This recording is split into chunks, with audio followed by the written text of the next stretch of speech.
مولانا محمد مبارک وسلم صلاۃ و سلام علیک یا رسول اللہ صلی اللہ علیہ وسلم۔ اور ہم نے جتنی باتیں کہیں ہم کو پتہ ہے کہ آپ نہیں کریں گے عمل، آپ دل سے گئے تو بیوقوفی والی باتیں وہ یہ سب پرانی باتیں گھسی پیٹی کہتے رہتے ہیں، وہ پتہ ہے، مگر ہم اس لیے بول رہے ہیں کہ ہم کو ثواب مل جائے بولنے کا۔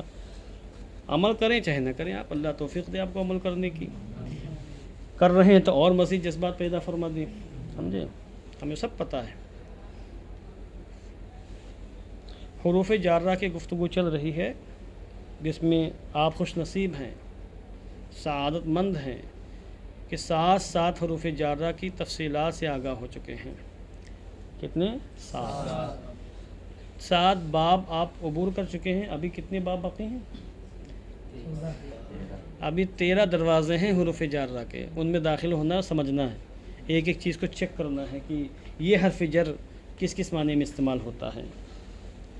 فی لہا سبعۃ معان، فی کے 7 معانی ہیں، اور صاحب کتاب مؤلف استاد گرامی علامہ نفیس احمد صاحب قبلہ نے کوشش یہ کی ہے کہ قرآن کریم سے مثالیں پیش کی جائیں تاکہ قرآن مقدس کی شان اعجاز واضح ہو سکے۔ کہتے ہیں الظرفیہ، پہلا معنی ظرفیت، فی برائے ظرفیت، فی ظرفیت کا معنی دیتا ہے حقیقیتاً کانت، چاہے وہ ظرفیت حقیقی ہو، جیسے اللہ رب العزت کے ایک قول ہے غلبت الروم فی ادنی الارض وهم من بعد غلبهم سیغلبون فی بضع سنین، اس میں غیب کی خبر ہے، اس کی تفسیر آپ دیکھ لیجئے گا، اور دلچسپ واقعات بھی اس آیت کریمہ سے وابستہ ہیں۔ یہ چونکہ تفسیر کی کتاب نہیں ہے لہذا میں تفصیل نہیں بیان کر رہا ہوں، صرف ترجمہ کر کے نکل جاؤں گا۔ روم مغلوب ہو گیا زمین کے قریب تر حصے میں، حالانکہ وہ اپنے غالب ہو جانے کے بعد اپنے مغلوب ہو جانے کے بعد غالب ہو جائیں گے چند ہی سالوں میں۔ زمین کے قریب حصے میں روم مغلوب ہو گیا، اور حالانکہ مت کہیں، اور وہ چند ہی سالوں میں مغلوب ہو جانے کے بعد پھر سے غالب ہو جائیں گے۔ یہاں جو فی ہے یہ ظرفیت حقیقیہ کے لیے ہے، زمین کے قریب تر حصے میں ان کو وہ مغلوب ہوئے، او مجازیتاً، یا فی کی ظرفیت بطور مجاز ہو، ظرفیت چاہے حقیقی ہو چاہے مجازی ہو، یعنی فی کا استعمال بطور مجاز کے ہوا ہو ظرف کے معنی میں، کا قولہ تعالی، جیسے اللہ تعالیٰ نے فرمایا وَلَكُمْ فِي الْقِصَاصِ حَيَاةٌ، اور تمہارے لیے قصاص میں زندگی ہے، قصاص میں زندگی ہے، یہ فی ظرفیت کے لیے آیا ہے، مگر یہاں پر حقیقی معنی ظرف کا مراد نہیں ہے۔ ایسا نہیں ہے کہ قصاص کوئی محسوس چیز ہو اس میں داخل ہو کر آپ جو ہے حیات کو نکالیں، ایسا معنی نہیں ہے۔ یعنی قصاص کا جو مفہوم آپ سمجھ رہے ہیں اسی مفہوم میں زندگی ہے، اگر قصاص لے لیا جائے تو زندگی حاصل ہوگی اور لوگوں کو بقا حاصل ہوگا، تحفظ حاصل ہوگا۔ مثلا زید کو معلوم ہو جائے کہ اگر ہم کسی کو قتل کر دیں گے تو ہمیں بھی مار دیا جائے گا، قصاص میں ہماری گردن اڑا دی جائے گی، تو آپ بتائیں زید کسی کو مارے گا؟ پھر وہ زید جو مثلا بکر کو، خالد کو، عمرو کو مارنا چاہ رہا تھا، جب اس کو بتا دیا گیا کہ اگر تم نے مارا تو تم کو مار دیا جائے گا، اور ہر شخص اپنی زندگی سے محبت کرتا ہے، پیار کرتا ہے، تو اب زید مارے گا کسی کو؟ نہیں مارے گا، چونکہ اس کو خود مار دیا جائے گا۔ یا مار بھی دے زید کسی کو، مثلا خالد کو مار دیا، اور زید جیسا مزاج رکھنے والے علاقے میں بہت سے لوگ موجود تھے، ٹھیک نا، اس نے ایک کو مار دیا، اب اس کو پکڑ کے قاضی شرع نے برسر عام قصاصاً قتل کروا دیا، مار دیا گیا، سب نے دیکھ لیا کہ زید نے مارا تھا، اس کو مار دیا گیا، ہم ماریں گے تو ہم کو مار دیا جائے گا، لہذا ہم کسی کو نہیں ماریں گے۔ تو بظاہر ایک کو مارا گیا ہے، مگر اس کی مر جانے سے کتنے لوگوں کی زندگی نصیب ہو گئی، تو قصاص میں زندگی، یہ اس کا مطلب ہے۔ قصاص کا جو معنی و مفہوم ہے، سمجھے، اس پر عمل کر لیا جائے تو سب کو زندگی حاصل ہو جائے گی، جن کو لوگ مارنا چاہتے ہیں لوگ ان کو نہیں ماریں گے، یہ معنی ہے۔ تو یہ جو ہے جو ظرفیت ہے بطور مجاز ہے، بطور حقیقت نہیں ہے۔ نمبر 2 سببیت و تعلیل، فی سببیت و تعلیل کے لیے آتی ہے، سببیت اور تعلیل کے لیے آتی ہے، سبب بیان کرتی ہے۔ اب آپ دیکھیے دخلت امرأۃ النار کما فی الحدیث، جیسا کہ حدیث پاک میں آیا دخلت امرأۃ النار، امرأۃ النار پڑھیں گے اس کا نون قطنی کے ساتھ، تو الگ کر کے پڑھیں۔ اب دخلت امرأۃ النار، ایک عورت جہنم میں داخل ہو گئی، یعنی جہنم کی مستحق ہو گئی، داخل ہو گئی تو قیامت کے بعد جہنم کی مستحق ہو گئی، یا مرنے کے بعد اسے جہنم کے عذاب میں عالم برزخ میں گرفتار کیا گیا۔ فی حرۃ حبستھا، اس بلی کی وجہ سے جس کو اس نے قیدی بنا لیا تھا، قید کر دیا تھا، باندھ دیا، رسی سے بلی کو باندھ دیا، اب نہ کھانا دیا نہ پانی دیا، تڑپ تڑپ کے مر گئی وہ، تو یہ بلی کو مارا، اس کی بنیاد پر جہنم کی مستحق ہوئی۔ تو یہاں فی برائے سبب ہے، فی علت بیان کرنے کے لیے ہے، یعنی اس عورت کے جہنم میں جانے کا جو سبب تھا بلی کو قیدی بنانا، بلی کو قید میں کر کے اس کو مار دینا۔ اب سبب حرۃ، یعنی بلی کی وجہ سے وہ جہنم میں داخل ہو گئی، تو یہاں فی سبب کے معنی میں ہے۔ تیسرا معنی فرماتے ہیں معنی مع، فی مع کے معنی میں آتی ہے، کقولہ تعالی، جیسے اللہ تعالی نے فرمایا قالت خلوا فی امم قد خلت من قبلکم من الجن والانس فی النار، میں نے تھوڑا سا یہاں لکھ لیا ہے تاکہ وہ مفہوم کمپلیٹ ہو جائے، من قبلکم تک لکھا انہوں نے، میں نے اضافہ کر دیا من الجن والانس فی النار، سورہ اعراف آیت نمبر 38۔ اللہ فرمائے گا داخل ہو جاؤ، فی امم اے مع امم، فی مع کے معنی میں ہے، امم قد خلت من قبلکم من الجن والانس، تم سے پہلے جو انسان اور جنات گزرے ہیں ان لوگوں کے ساتھ جہنم میں داخل ہو جاؤ۔ کس میں داخل ہو جاؤ؟ جہنم میں، یہاں فی مع کے معنی میں ہے۔ اور ایک آیت کریمہ پڑھی جاتی ہے سورہ فجر کی، کیا ہے؟ یا ایتھا النفس المطمئنہ ارجعی الی ربک راضیۃ مرضیہ فادخلی فی عبادی وادخلی جنتی، یعنی میرے بندوں کے ساتھ جنت میں داخل ہو جاؤ۔ وہاں بھی بعض علماء نے فرمایا کہ فی مع کے معنی میں ہے، بہرحال یہاں تو کلیئر ہے فی کا مع کے معنی میں ہونا، اس لیے فرماتے ہیں اے معہم، یعنی فی امم میں جو فی ہے یہ مع کے معنی میں ہے۔ نمبر 4 الاستعلاء بمعنی علی، فی استعلاء کے لیے آتی ہے، یعنی علی کے معنی میں بھی آتی ہے، کقولہ تعالی، جیسے اللہ تعالیٰ نے کہ فرمان ہے لَأُصَلِّبَنَّكُمْ فِي جُذُوعِ النَّخْلِ،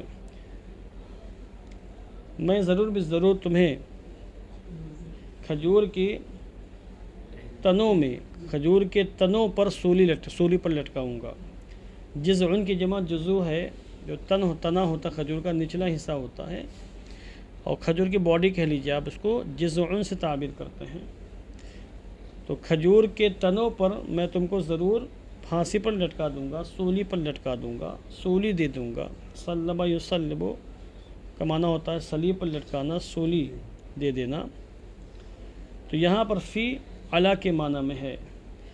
ظاہر بات ہے کھجور کے تنوں میں سولی نہیں دی جاتی، تنوں پر سولی دی جاتی ہے، جس پر تنوں پر لٹکایا جاتا ہے، نہ کہ تنوں کے اندر، تو فی علی کے معنی میں ہوا، اور علی آتا ہے استعلاء کے لیے، لہذا فی استعلاء کے لیے ہو گیا۔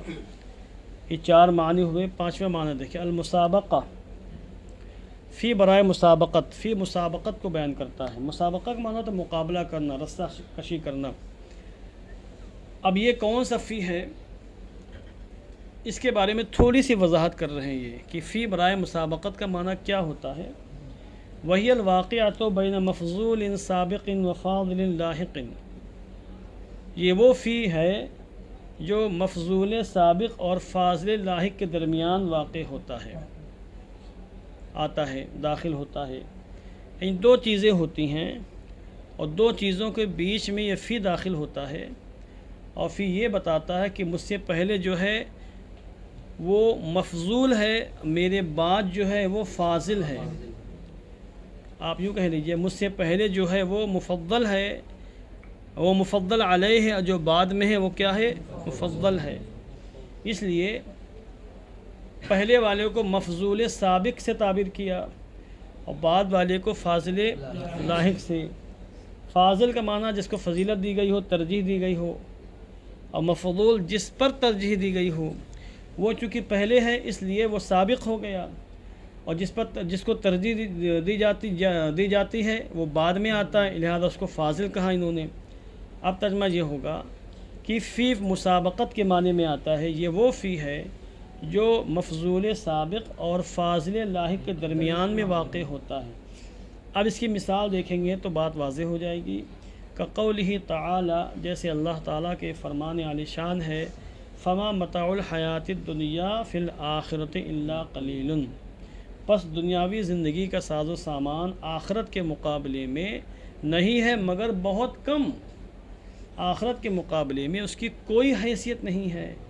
اب فی سے پہلے آخرت ہے، اور فی سے پہلے حیات الدنیا، متاع الحیات الدنیا، دنیاوی ساز و سامان، اور فی کے بعد آخرت ہے.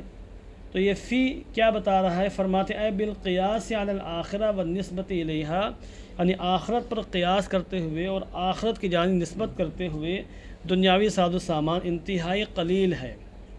یعنی فی حد ذاتی قلیل نہیں ہے، تو بہت ہے. کروڑوں کی پراپرٹیاں ہیں، ایک ایک ہیرا نہ جانے کتنے کروڑ میں بک جاتا ہے، ملتا ہے، خرید نہیں پائیں گے آپ. سونے کا ریٹ دیکھیں آپ، 1 تولہ 1 لاکھ کے اوپر پہنچ گیا ہے. اور جنہوں نے سونا نہیں خریدا تھا ان کی حالت خراب ہے کہ بچیوں کی شادی کیسے ہوگی. جنہوں نے خرید کر رکھا ہے ان کی زکوٰۃ دینے میں حالت خراب ہو رہی، کیونکہ زکوٰۃ جو نکلتی ہے موجودہ رقم کے اعتبار سے نکلتی ہے. سونا خریدا تھا 10,000 روپے تولہ، 20,000 روپے تولہ، سستا تھا، خرید لیا 50 تولہ، 60 تولہ، 70 تولہ، اور آج سونا پہنچ گیا 1 لاکھ کے اوپر. اب زکوٰۃ نکلے گی اسی حساب سے نا. حالت خراب ہو رہی خواتین کی، سمجھے کہ کیسے زکوٰۃ نکالیں ہم.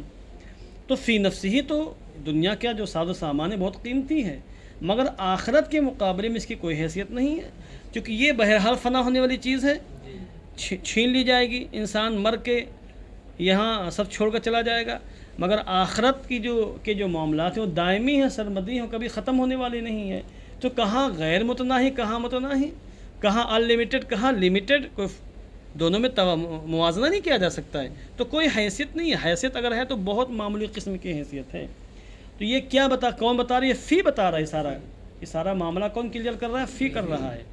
کیونکہ فی سے پہلے ہے مفضول سابق اور فی کے بعد ہے فاضل لاحق. ان دونوں کے درمیان فی آیا ہے، اور فی یہی بتا رہا ہے کہ میرے بعد جس چیز کا ذکر ہو رہا ہے اس کے مقابلے میں میرے پہلے جس کا ذکر ہوا ہے اس کی حیثیت بہت کم ہے.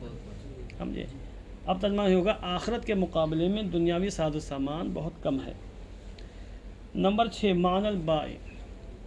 فی با کے معنی میں استعمال ہوتا ہے. کون سا با استعمال ہوتی ہے؟ التی ہے للالصاق، وہ با جو الصاق کے لیے آتا ہے تو آتی ہے. با برائے الصاق آتی ہے نا. شروع پڑھا آپ نے با کے جتنے معانی ہیں ان میں معنی اصلی الصاق ہے. یہ پہلا معنی با کا ہے. اس میں مثال پڑھا ہوگا امسک تو بیدک، میں نے تھاما تمہارا ہاتھ، میں نے تمہارا ہاتھ پکڑ لیا. اب الصاق حقیقی ہو یا الصاق مجازی ہو. مررت بدارکا پڑھا آپ نے، اے مررت بمکان قریب.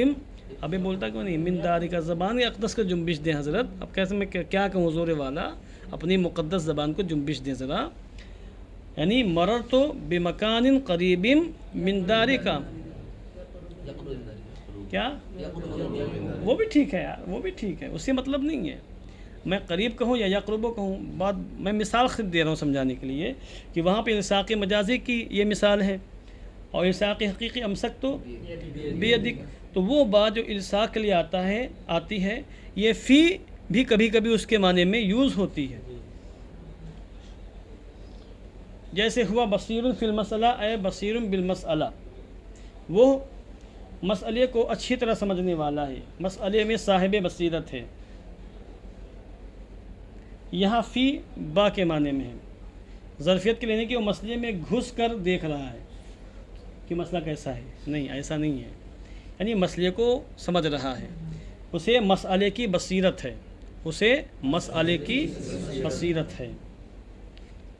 نمبر 7 معنی الہ، فی الہ کے معنی میں آتی ہے کقولہ تعالی، جیسے اللہ تعالیٰ کا فرمان ہے فردوا ایدیہم فی افواہہم۔ یہ آیت کریمہ کا ایک چھوٹا سا ٹکڑا ہے، ظاہر اس ٹکڑے کا ترجمہ کیسے کیا جائے گا جب تک آپ سیاق و سباق کو نہیں دیکھیں گے۔ اس لیے جتنی بھی آیت کریمہ ہیں جن بچوں کو موبائل رکھنے کی اجازت دی گئی ہے وہ چاہیں تو کوئی ایپ وغیرہ ڈاؤن لوڈ کر لیں، مثلا تبیان قرآن کا ایپ ڈاؤن لوڈ کر لیں، وہ اس میں سرچ کے آپشن میں جائیں گے، فٹافٹ صورت کھولیں گے اور آیت کریمہ پر وہ نمبر ڈالیں گے، کلک کریں گے، وہ آیت کریمہ ترجمے کے ساتھ آپ کے سامنے آ جائے گی۔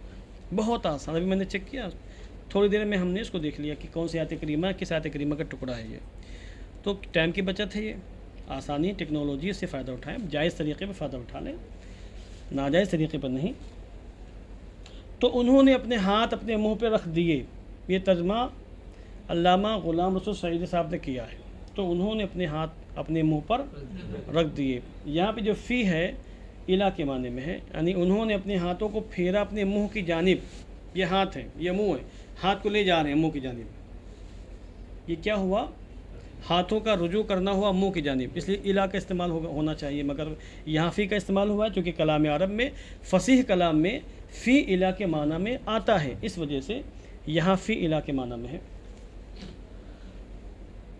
ردو، یہ رد یردو سے پھیر دینا ہوتا ہے، ایدیہ اس کا مفعول بھی ہے۔ آگے پڑھا دیں، اور ٹائم آپ کا ہو گیا، گھنٹی کہاں ہے؟